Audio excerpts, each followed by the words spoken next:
Diseño de Dios no es tener una generación aturdida, sino entendida. Y esa es una gran diferencia.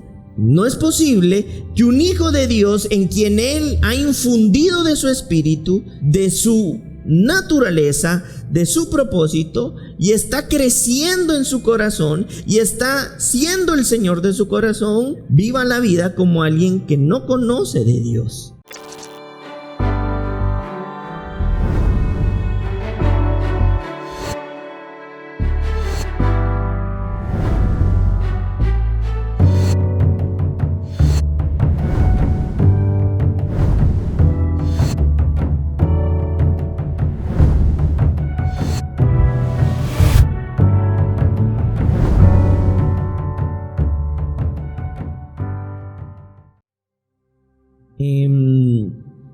Que quizá es como va de la mano con las enseñanzas que he venido dando sobre los principios y valores, pero a esta le puse por nombre la existencia de Dios en el corazón y pensamiento de sus hijos.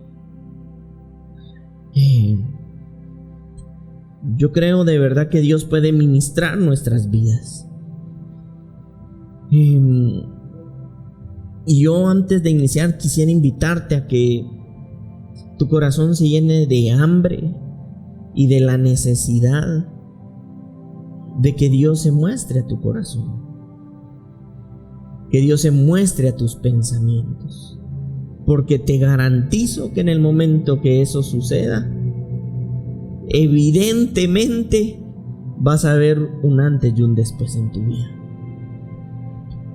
He visto gente que termina cargada, afanada, turbada, afligida, ansiosa por todas las cosas de este mundo. Y la voluntad de Dios es que no quedemos enredados en este mundo. Pero si hemos recibido la gloria de Dios en nuestras vidas, es para que no vivamos en este mundo como lo vive el mundo, sino que lo podamos vivir como lo viven los hijos de Dios y como Dios lo vive a través de sus hijos en esta tierra. Yo quisiera que pudieran decir conmigo: escucho, atiendo, entiendo y hago. Vamos a volverlo a decir: escucho, atiendo, entiendo y hago.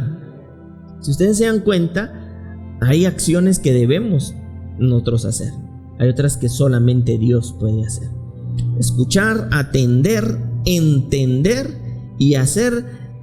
De la mano trabaja con Dios, pero también hay una acción de nosotros para que esto suceda. Vamos a dar inicio con un versículo que les he mencionado, que está en el libro de los Hebreos, capítulo 12, versículo 9. Algo de lo que les quería contar es más o menos como que el contexto de la carta a los Hebreos o del libro de los Hebreos. En realidad no se conoce quién es el autor de los Hebreos, pero tiene mucho parecido a como escribía el apóstol Pablo, ¿verdad? Pero ¿en qué momento fue escrita esta carta? ¿O para quién fue escrita esta carta? En su momento fue escrita para judíos creyentes. Judíos creyentes que estaban experimentando la infiltración dentro de lo que el apóstol Pablo, los apóstoles, Jesucristo había venido a enseñarles. Entonces habían falsos maestros que estaban introduciendo formas extrañas, llamémosle así, cuestiones que no eran ligadas a la palabra de Dios como una verdad. Entonces, quien escribe el libro de los Hebreos tiene la necesidad de corregir, de instruir, de alertar sobre una amenaza, ¿verdad? Entonces vamos a darnos cuenta que en esta parte de la carta a los Hebreos, capítulo 12, versículo 9, dice lo siguiente: por otra parte, tuvimos a nuestros padres terrenales que nos disciplinaban y los venerábamos, porque no ¿por qué no obedeceremos mucho mejor al Padre de los espíritus y viviremos? Es por eso que en este momento ustedes leen que el apóstol Pablo está dando esta instrucción. ¿Por qué está dando esta instrucción? Porque habían judíos creyentes que empezaban a abandonar la fe como resultado de falsos maestros incrustados dentro de la iglesia que desviaban a la gente de la fe, ¿verdad? Y es aquí donde nosotros tenemos que también, y esto puede ser una advertencia para nosotros, de también aprender a reconocer qué se debe escuchar, ¿verdad? No todo lo que se dice es cierto, ¿verdad? No todo lo que se dice es verdad. No todo lo lógico es verdad, pero toda verdad es lógica. Que a alguien le suene lógico algo, no necesariamente eso que esté diciendo es verdad, pero toda verdad siempre va a ser lógica.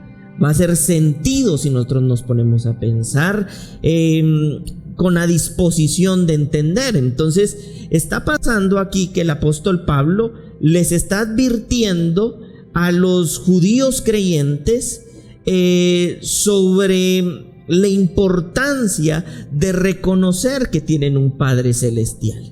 Y que si habían tenido padres terrenales y a estos de alguna manera respetaban, amaban, veneraban, dice no es el apóstol Pablo, sino el escritor de los Hebreos, les dice cuánto no más al Padre de los espíritus.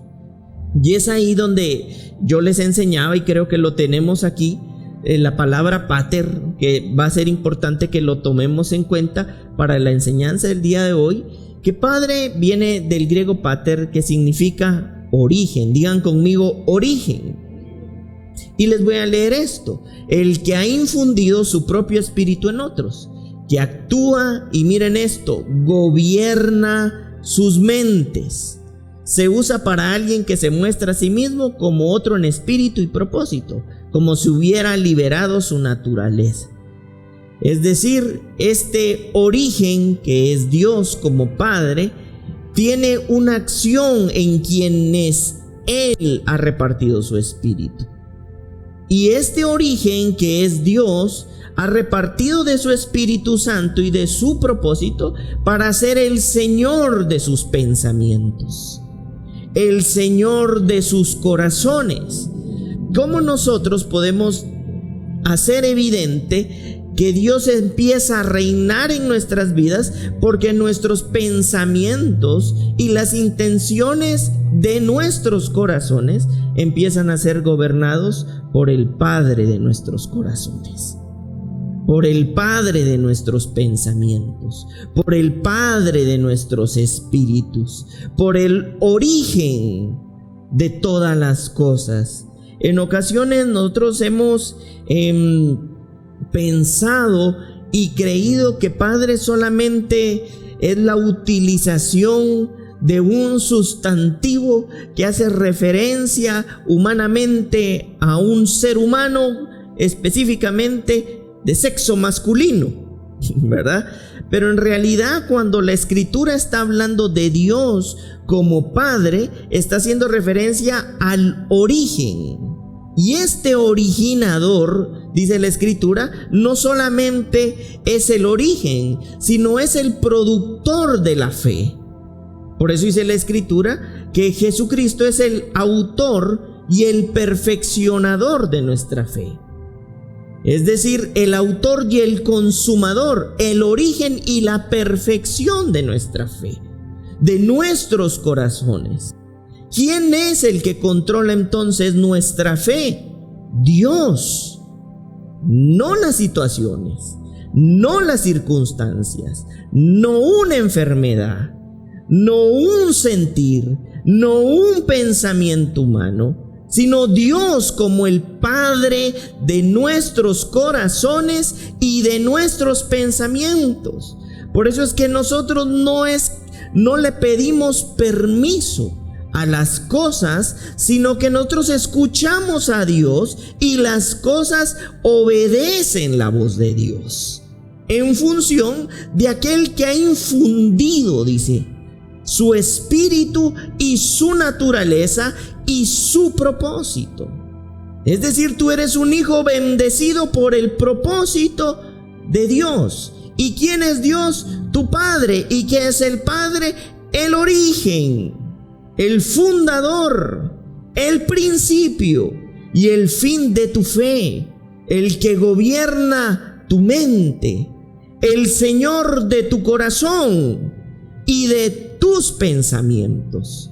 Hoy vivimos en una etapa donde la ansiedad ha tomado control. Hoy todos tienen un desorden mental, ¿verdad? Y uno anda viendo con cuál se identifica. Y resulta que se identifica con varios. Es decir, estamos bien locos. Entonces, ¿por qué pasa esto? Porque tenemos una generación que cada vez ha desarrollado más una condición caída y vive esta vida desde una condición y una vida fuera del diseño de Dios. Diseño de Dios no es tener una generación aturdida, sino entendida. Y esa es una gran diferencia. No es posible que un hijo de Dios, en quien Él ha infundido de su espíritu, de su naturaleza, de su propósito, y está creciendo en su corazón y está siendo el Señor de su corazón, viva la vida como alguien que no conoce de Dios.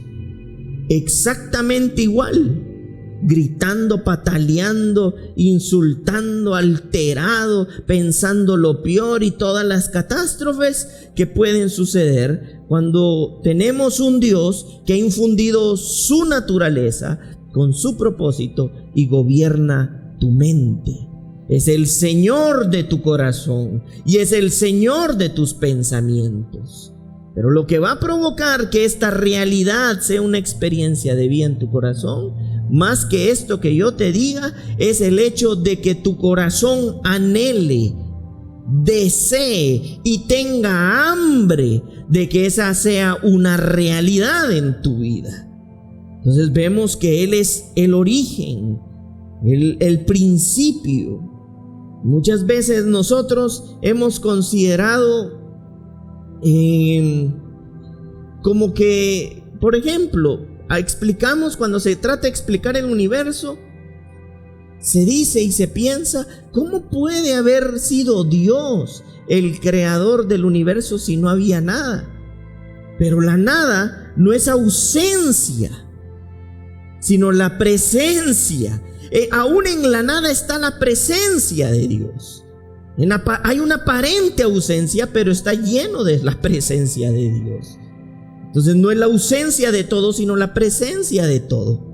Por eso es que se creó el universo y se creó según la condición de Dios, de manera perfecta.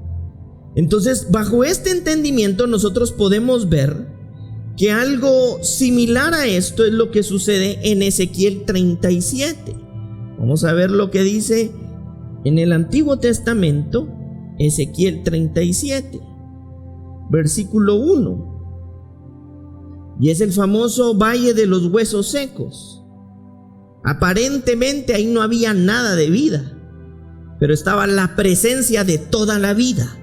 Entonces dice aquí en el versículo 1, la mano de Dios vino sobre mí. ¿Sobre quién? Sobre Ezequiel. ¿Quién era Ezequiel? Si ustedes recuerdan, Ezequiel fue el que se comió el rollo. Cuando comió el rollo, dice que este rollo llegó hasta las entrañas. Y era lo que les decía. No es lo mismo que tú escuches la palabra, que la palabra se incorpore en tu vida. Es inevitable que cuando la palabra de Dios en un corazón, en un pensamiento, en un ser que tiene hambre de Dios, y esta palabra se incorpore, la palabra no se glorifique en esa persona.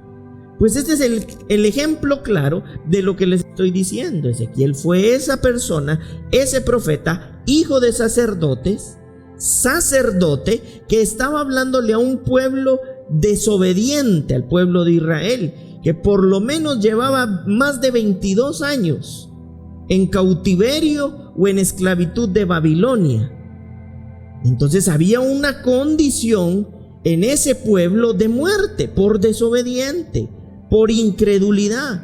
Entonces Dios lo lleva en este momento a un cementerio de huesos secos y lo pone en medio de la nada. Y eso es lo que vamos a leer. La mano de Dios vino sobre mí y me llevó en el Espíritu de Dios y me puso en medio de un valle que estaba lleno de huesos, y me hizo pasar cerca de ellos por todo en derredor, y he aquí que eran muchísimos sobre la faz del campo, y por cientos secos en gran manera. O sea, no había vida. Digan conmigo, no había vida, aparentemente. Y me dijo: hijo de hombre, ¿vivirán estos huesos? Y dije: Señor, tú lo sabes. Dios le pregunta a Ezequiel: ¿van a vivir estos huesos? Y pues fue astuto Ezequiel en la respuesta que le dijo, porque no le dijo: sí, Señor, ¿verdad? Pero tampoco le dijo: no, Señor. Dijo: tú lo sabes. Pero ¿por qué tuvo ese tipo de respuesta Ezequiel? Porque él había incorporado, se había incorporado a su corazón la palabra de Dios. Entonces conocía y sabía quién era Dios. Entonces, al saber quién es Dios, él sabe también lo que Dios es capaz de hacer. Porque muchas veces nosotros estamos en escenarios y todo lo que hacemos básicamente pone en duda que somos hijos de Dios. Lo viviría igual alguien que no tiene a Dios en su corazón, a ti que tienes a Dios en tu corazón, en la misma situación. ¿Y cuál es la diferencia? Entonces vemos aquí que entonces el Señor le dice en el versículo 4: profetiza sobre estos huesos y dile: huesos secos, oíd la palabra de Dios. Así ha dicho Dios el Señor a estos huesos: he aquí yo hago entrar espíritu en vosotros y viviréis. Y pondré tendones sobre vosotros, y haré subir sobre vosotros carne, y os cubriré de piel, y pondré en vosotros espíritu, y viviréis, y sabréis que soy Dios. Entonces fue obediente. Digan conmigo: obediencia. Esto ya no, faltaba mucha obediencia en Israel, pero había un sacerdote, un hijo de Dios, que era obediente. Y entonces en esa obediencia dice que él profetizó, pues como me fue mandado, y hubo un ruido mientras yo profetizaba. Y aquí un temblor, y los huesos se juntaron cada hueso con su hueso. Y miré, y he aquí tendones sobre ellos, y la carne subió, y la piel cubrió por encima de ellos, pero no había en ellos espíritu. Y me dijo: profetiza el espíritu, profetiza. Hijo de hombre, y di al espíritu: así ha dicho Dios el Señor, espíritu, ven de los cuatro vientos y sopla sobre estos muertos y vivirán. Y entonces, ¿qué hizo? Profetizar, ser obediente, una acción que realiza un hijo de Dios, como me había mandado, una instrucción recibida y una acción realizada en obediencia a la voz de Dios. Y entró en espíritu en ellos y vivieron. Y estuvieron sobre sus pies un ejército grande en extremo. Me dijo luego: hijo de hombre, todos estos huesos son la casa de Israel. He aquí ellos dicen: nuestros huesos se secaron y pereció nuestra esperanza, y somos todos destruidos. Por tanto, profetiza y diles: así ha dicho Dios el Señor, he aquí yo abro vuestros sepulcros, pueblo mío, y os haré subir de vuestras sepulturas y los traeré a la tierra de Israel.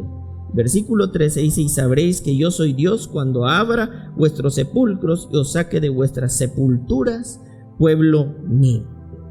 Bueno, entonces aquí vemos claramente que aparentemente está un profeta como una figura profética de un libertador, de un sanador en medio de la nada. Pero aún en medio de la nada estaba la presencia de todo. Y hay un principio que dice así: solo la vida puede crear más vida. Entonces, ¿por qué aquí aconteció de que se expresara o se hiciera visible la vida? Porque aún en ese desierto estaba la presencia de todo. ¿Y quién era la presencia de todo? Dios.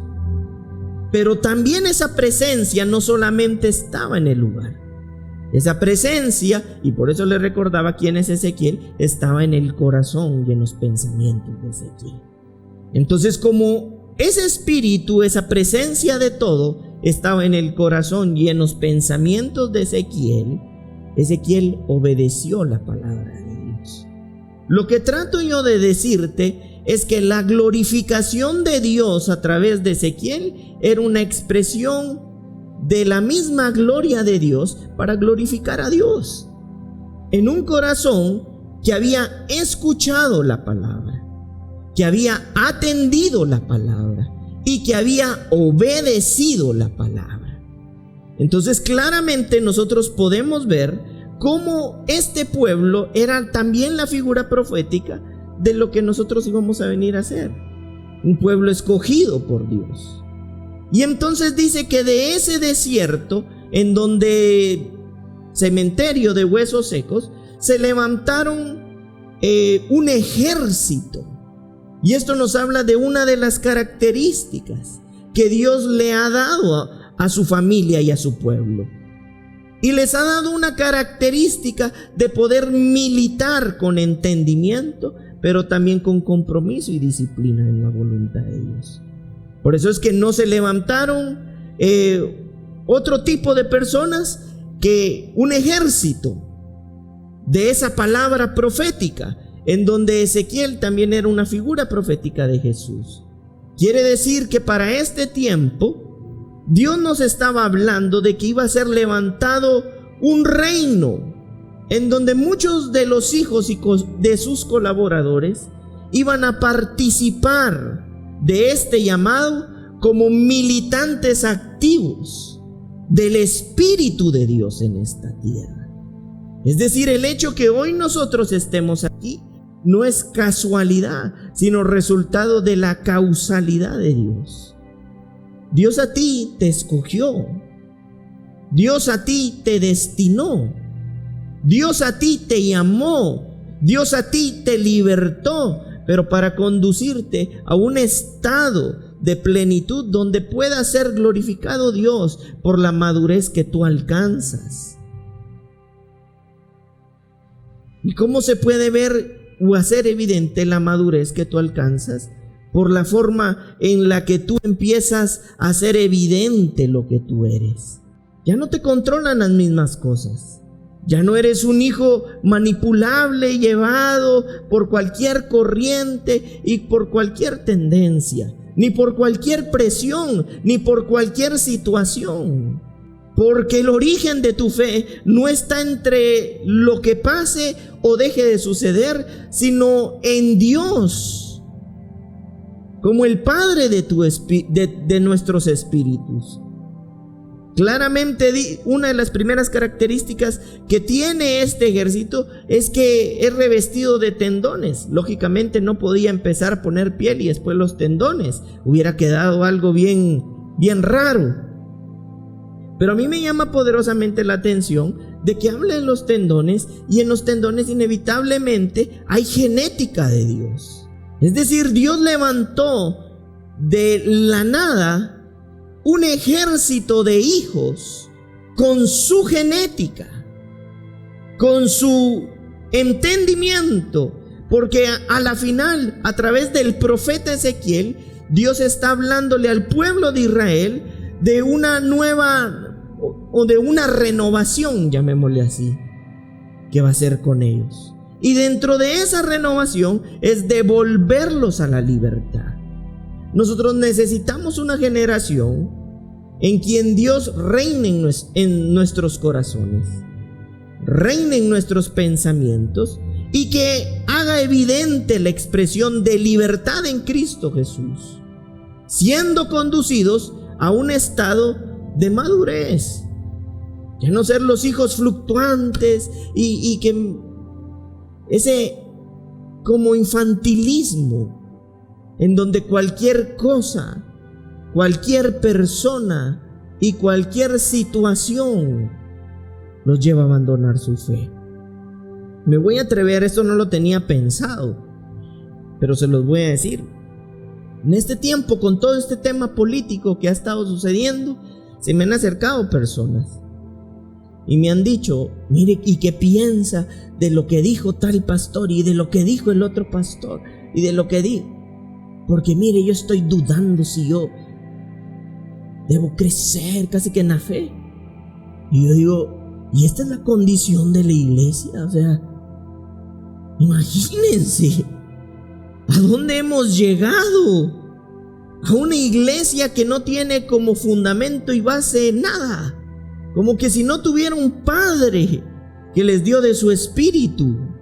Un padre que estableció un ejército como un cuerpo que a lo largo de las edades ha resistido la oposición al reino.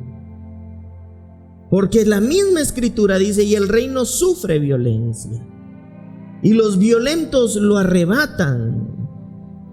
Porque hay una resistencia siempre al entendimiento, a la palabra, al espíritu. Aquí el pueblo de Israel, como una figura profética, estaba siendo esclavo y llevaba 22 años de esclavitud por desobediente. Y voy a decir esta palabra, hasta por ignorante, pero no porque Dios no les haya hablado, sino porque era un pueblo que se había endurecido para escuchar la voz de Dios. Si nosotros como hijos de Dios somos libertados y conducidos al diseño en madurez, nuestra fe no va a estar en negociación, ni por situación, ni por riqueza, ni por pobreza, ni por dolor, ni por satisfacción, sino porque tenemos el origen de nuestra fe puesta en quién es nuestra fe. ¿Y quién es nuestra fe? Dios es nuestra fe. Por eso también dice Eclesiastés 3:11 que Dios ha puesto de su eternidad en nuestro corazón. ¿Y por qué Dios pondría eternidad? Porque es parte de la existencia, del carácter de Dios. Pero también, ¿para qué lo puso en nuestro corazón? Para que nosotros no andemos perdidos en la vida, desconociendo cuál es el tiempo, cuándo es el momento y qué es lo que debemos hacer. En otras palabras, el tiempo de Dios sabemos que no es el cronos. Es decir, para Dios las 5 de la tarde no es la hora de salir del trabajo y irse a dormir, por ejemplo. Porque Él tiene un tiempo kairos, eterno. Entonces, para que nosotros pudiéramos comprender y estar sincronizados con Él, Él puso la eternidad en nuestros corazones. Aquí está. Todo lo hizo hermoso en su tiempo y ha puesto eternidad en el corazón de ellos. ¿De quiénes? De sus hijos. Sin que alcance el hombre a entender la obra que ha hecho Dios desde el principio hasta el fin. Dios ha puesto eternidad en tu corazón. ¿Para qué? Para que te sincronices a la voluntad de Dios. Para que tu crecimiento no sea en función de los acontecimientos, sino en función del origen, del Padre de tu fe, del Padre de la naturaleza espiritual, celestial, que por medio de su Espíritu Santo ha puesto en nuestras vidas. ¿Por qué vivimos en esta vida sin tiempo para lo que deberíamos tener tiempo? Porque estamos atrapados en los afanes de esta vida. Estamos tan afanados, estamos cansados, no se nos diferencia de quien no es un hijo de Dios. Cuando Dios ha puesto de su tiempo kairos en nuestro corazón, para que vivas según ese tiempo y Dios reine como Padre en tu mente y en tu corazón según su tiempo. Vamos a ver en esta versión lo que dice Ezequiel 36:26. Y dice: y les daré un corazón nuevo. Y miren lo que dice aquí: les daré intenciones nuevas y rectas. Y pondré un espíritu nuevo en ustedes. Les quitaré sus corazones de piedra, tercos e insensibles. y les daré nuevos corazones llenos de amor y buenas intenciones. ¿Y a quién le estaba hablando nuevamente el profeta Ezequiel? Al pueblo que tenía un corazón terco e insensible. ¿Y cuál era la prueba de esa terquedad? La esclavitud que llevaban ya 22 años. Pero entonces el Señor usa nuevamente en su gracia y en su amor al profeta Ezequiel para anunciar que iba a venir el tiempo donde Dios iba a poner un corazón nuevo, con intenciones nuevas y rectas, y un espíritu nuevo en nosotros. Nosotros hemos sido creados en un nuevo espíritu, hemos sido creados en nuevas intenciones y hemos sido recreados en una nueva voluntad.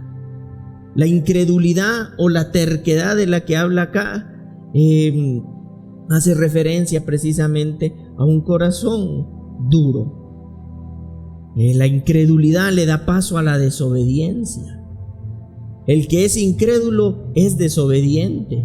Pero para que nosotros podamos escuchar la voz de Dios, Dios nos da un corazón nuevo, y en ese corazón nuevo también pone de su eternidad. Quiere decir que entonces para nosotros como hijos de Dios es imposible escuchar la voz de Dios. No lo es. Porque Dios ha puesto de los elementos que necesitamos para poderlo hacer. Uno, un corazón nuevo, y dentro de ese corazón nuevo, la eternidad de Dios. Para que no andes perdido por la vida en los afanes de la vida. Para que no andes perdido según la circunstancia, sino fundado en la fe eterna de Dios, en el Padre de tu espíritu, en el Padre de tu corazón, en el Señor de tu mente.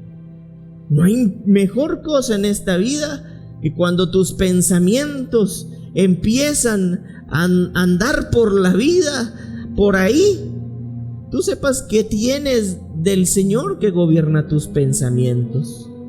Y con el Espíritu Santo y la presencia que de Dios ha puesto en nuestros corazones y de esa eternidad en el corazón del hombre, entonces podamos descansar, podamos entender y podamos atender la voz de Dios. Yo escribí acá algo, y es que todo lo que está es, pero no todo lo que es está. Te lo voy a repetir. Todo lo que está es, pero no todo lo que es está. Te lo vuelvo a repetir. Todo lo que está es, pero no todo lo que es está. Es evidente que esto que está es, pero no todo lo que es necesariamente está tangible. Por eso es que la existencia de Dios no se prueba, porque nadie puede decir, tráeme rápido una bolsa. Pero la existencia de Dios sí se comprueba. La forma más sencilla, ver la obra perfecta de la obra de Dios. Todo está matemáticamente perfecto. No me recuerdo qué científico fue el que conoció a Dios a través del sonido del zancudo, porque era tan perfecto que no podía creer que alguien imperfecto haya trazado el movimiento perfecto de un mosquito o de un zancudo, o de cómo el trazo perfecto del universo hace que se mantenga matemáticamente estable solamente alguien perfecto. Esa es la forma más fácil o la más sencilla, tal vez, porque lo que es está. Pero la otra forma en la que se comprueba la existencia de Dios es de que Dios, la única otra manera que existe es que Dios se revele a tu corazón, que se muestre a tu vida y que te conviertas en un vaso de honra de la gloria de Dios. por lo que reina en tus pensamientos y por lo que reina en tu corazón. Tú eres un testimonio de la gloria de Dios. Has padecido una enfermedad desde hace muchos años, pero Dios ha empezado a hacer algo en tu vida que no es eso lo que te define. ¿O sí? ¿Es Dios? Tú has comprobado la existencia de Dios. ¿Sí te das cuenta? Supera los límites humanos, porque es una experiencia como la de Ezequiel, pero es parte del diseño de Dios para todos. Y es que Dios se incorpore a nuestras entrañas, de tal manera que a ti no te cabe duda la existencia de Dios en tu corazón. Y les pongo yo un ejemplo que está en la misma escritura, en Juan 14:8. Vamos a ver. Y le dijo Felipe, que hay dos ejemplos. Vamos a ver primero. Señor, muéstranos el Padre y nos basta, le dijo. Jesús le dijo, tanto tiempo que estoy con vosotros y no me has conocido, Felipe. El que me ha visto a mí, ha visto al Padre. ¿Cómo pues dices tú, muéstranos el Padre? Todo lo que está es, pero no todo lo que es está. Felipe podía tocar a Jesús, pero no lo podía ver desde los ojos del entendimiento, y lo tenía. Versículo 10. ¿No crees que yo soy en el Padre y el Padre en mí?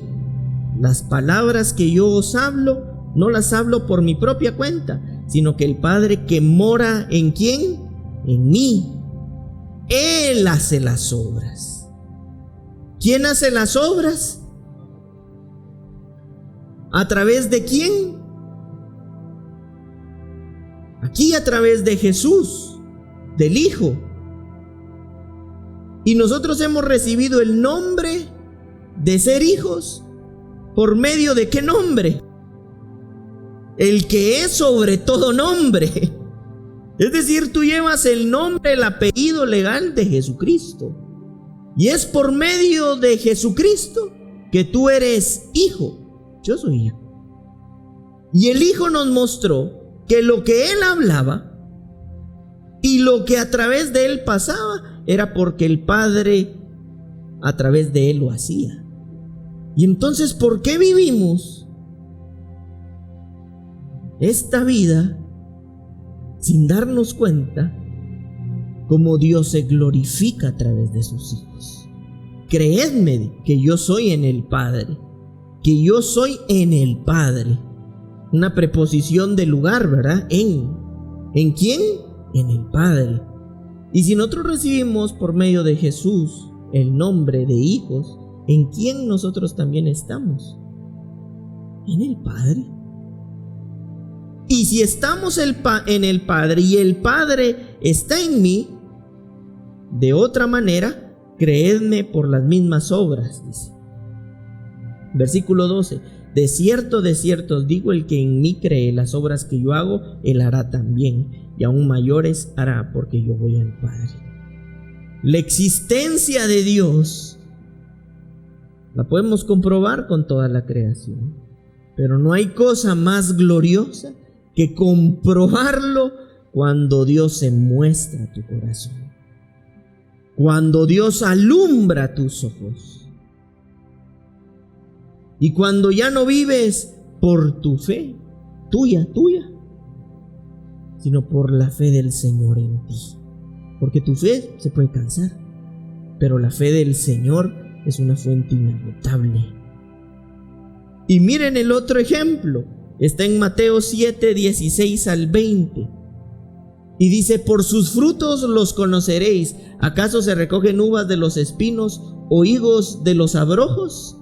Así todo buen árbol da buenos frutos, pero el árbol malo da frutos malos. No puede el buen árbol dar malos frutos, ni el árbol malo dar frutos buenos. Todo árbol que no da buen fruto es cortado y echado al fuego. Y el versículo 20, así que por sus frutos los conoceréis. Dios Jesús estaba explicando el principio de no contradicción. Algo no puede ser y no ser a la vez. ¿Acaso el buen árbol puede dar malos frutos? ¿O acaso el árbol bueno puede dar malos frutos? ¿O acaso el árbol de manzana puede dar peras? Y si nosotros tenemos a Dios en nuestro corazón, ¿acaso no podemos hacer las obras que en Dios debemos hacer? Ay, pastor, es que usted no sabe, mire, yo soy el ser humano más indisciplinado de esta tierra. Pero en ti fue depositada la presencia de Dios. En ti, en tu corazón, en tus pensamientos. Es el Señor de tu mente, de tus pensamientos, y está contigo. Les explicaba a algunas personas esto hace una semana. ¿Sabes tú cómo se crean nuevos hábitos, por ejemplo, en la vida? Primero, teniendo el Espíritu de Dios. Y con el Espíritu de Dios, el poder, la fuerza, la disciplina. Porque dice la Escritura que nos dio un espíritu de amor, de poder y de dominio. ¿No lo dice la Escritura? Segundo, entendiendo que tenemos esa fuente en el corazón y en los pensamientos, creando nuevas conexiones neurológicas o neuronales en el cerebro. Porque si tenemos la fuerza de Dios, el poder de Dios, y lo empezamos a hacer constante o repetidamente una acción, es inevitable que se cree una nueva conexión. Y creada una nueva conexión por la repetición en tu vida, una buena noticia te digo, hay un nuevo hábito. Pero lo que lo crea, o desde donde se genera, es desde el Espíritu de Dios. En la repetición, y en la repetición se crea una nueva conexión, y con una nueva conexión hay un nuevo hábito. Por eso es que nosotros, como hijos de Dios, al exponernos repetidamente a la palabra de Dios y empezar a tener acciones repetidas, empieza a existir la formación de identidad. La identidad no es un acontecimiento mágico, sino acciones repetidas de ciertos elementos idénticos a sí mismos que crean identidad. Nosotros que hemos recibido el Espíritu de Dios, si repetidamente, porque Dios nos ha dado de su fuerza, de su poder y de su Espíritu, y empezamos a hacer una y otra vez las cosas que en Dios podemos hacer, va a llegar un momento que hasta tú mismo te vas a sorprender de quién tú eres. Y vas a ver cómo a través de ti Dios es glorificado. Porque cada día estás forjando y fortaleciendo con la ayuda del Espíritu la identidad que de Dios hemos recibido. Por eso es que Jesús decía, ¿por medio de qué los vamos a conocer? Por medio del fruto, la paciencia, el amor, la benignidad, la bondad, la templanza. Por eso hay escenarios que te llevan a repetir continuamente algo hasta que se convierta parte de lo que tú eres. Congrégate una vez al mes, tú no vas a crear el hábito. Empieza a hacerlo repetidamente y cuando te des cuenta, estás programado para hacerlo, sin esfuerzo, porque así hizo parte de ti. Si te levantas todos los días a las 5 de la mañana, va a llegar un punto donde a las 5 de la mañana abrí los ojos, porque se creó una conexión. Pero hemos practicado este principio y esta vida haciendo todo lo malo. Por eso tenemos hábitos bien arraigados que en nada glorifican a Dios. Yo conozco gente que tiene el hábito de leer la Escritura y que cuando se pide que se lea algo, no solo lee lo que se le dijo, sino hasta ya se pasó. Pero conozco a quienes que les pasa de todo y nunca lo pueden leer, porque no existe la conexión. que se genera desde la fuente espiritual. No es magia, es vida. Vida espiritual. La existencia de Dios en la mente de los hijos, en los pensamientos de los hijos y en el corazón de los hijos. El compromiso de entregarnos a su palabra. Por eso necesitamos que nuestro corazón sea renovado.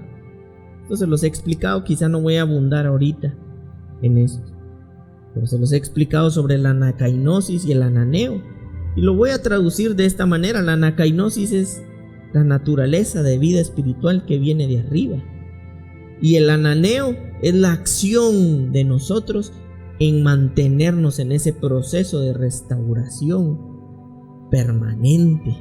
Y se los voy a decir de esta manera: la primera es una obra del Espíritu en un corazón dispuesto, y el ananeo es la obra de Dios en un corazón obediente.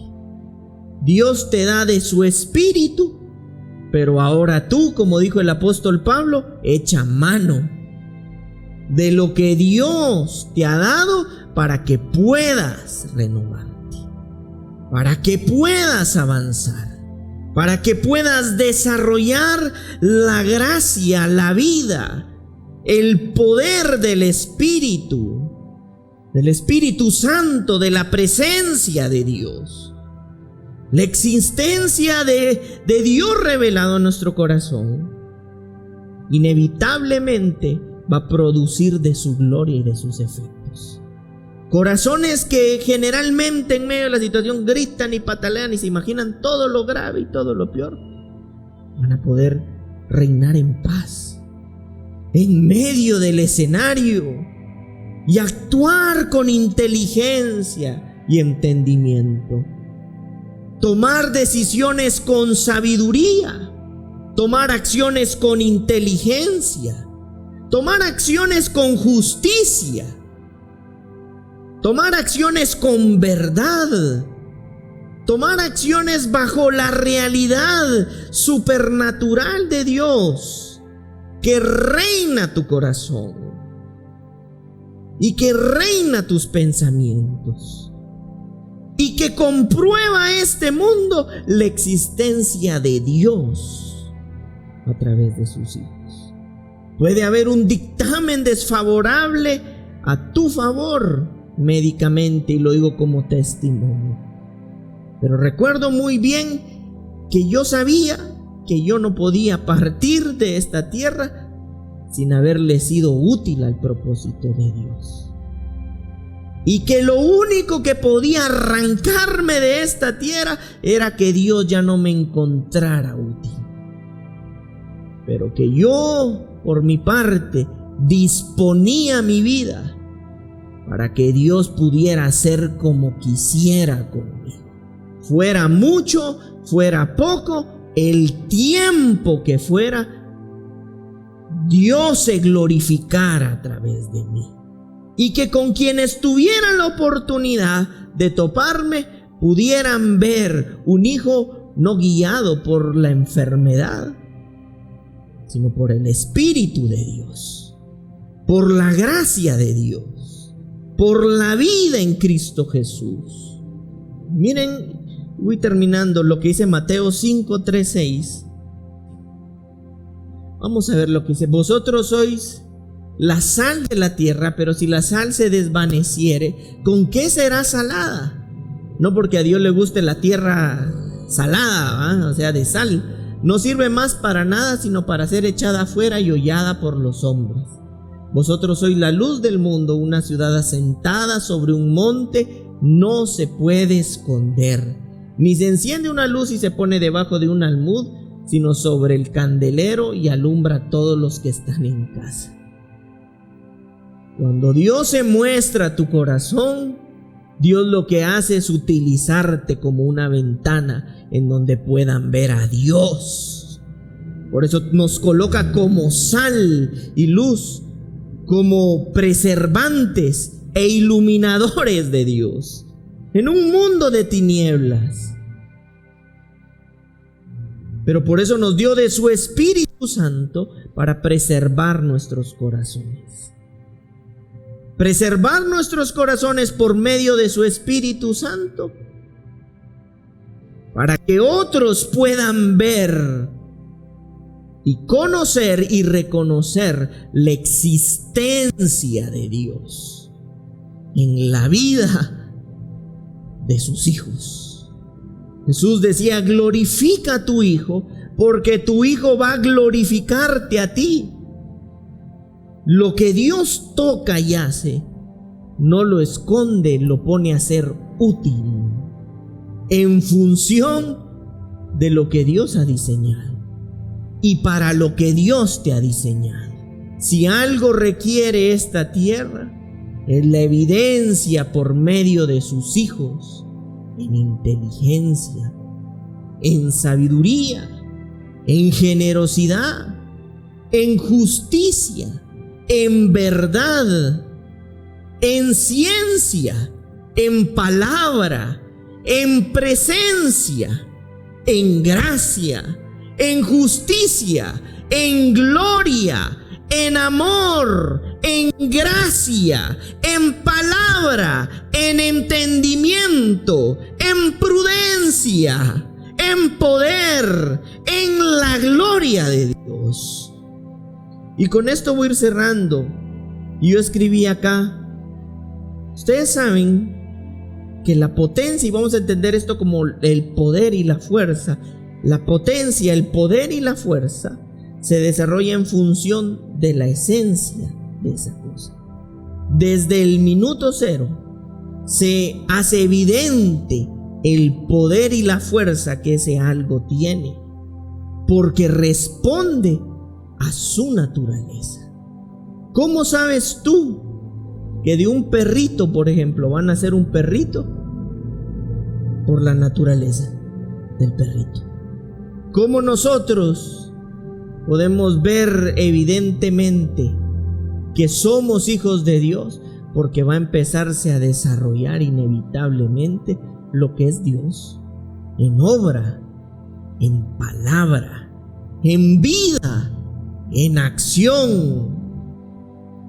Un ejemplo de esto en humano, y se los he compartido, la célula totipotente, que surge desde el mismo momento de la concepción. ¡Pum! En ese mismo momento se crea un nuevo código genético. ¿Y sabes cuándo ese código genético deja de ser en apariencia? Aunque puede seguir siendo. El día que esa célula totipotente muera.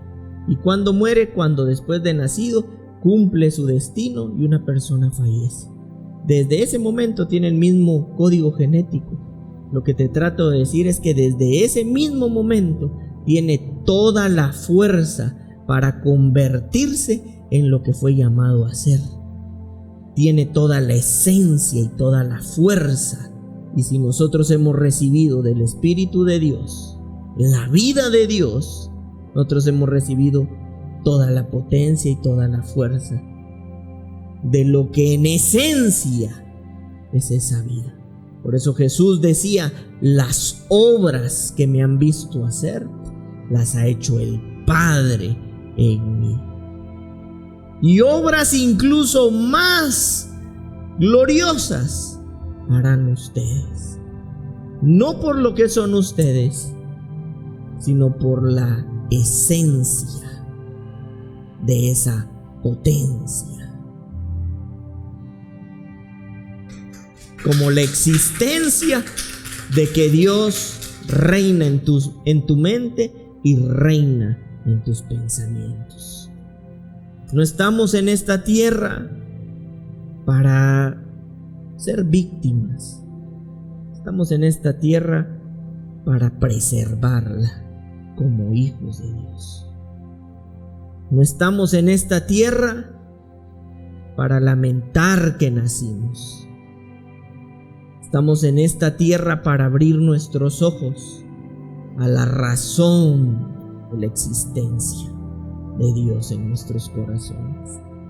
Estamos en esta tierra porque sabemos de que tenemos un Padre y que este Padre nos protege nos provisiona y nos procrea para desarrollar una identidad sana, poderosa y gloriosa.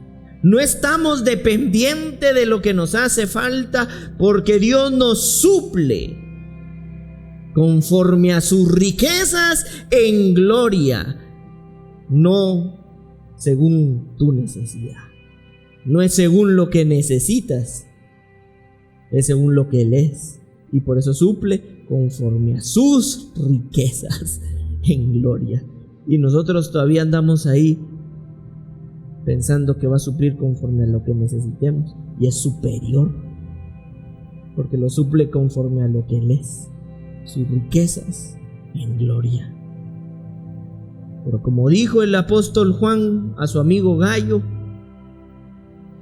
amado mío, yo deseo que prosperes en todo, pero eso sí, así como prospera tu corazón en Cristo Jesús. Porque entonces vas a tener una vida completamente distinta, viviéndose en esta tierra. Y vas a ver la vida desde otro lugar, quizás en la misma circunstancia.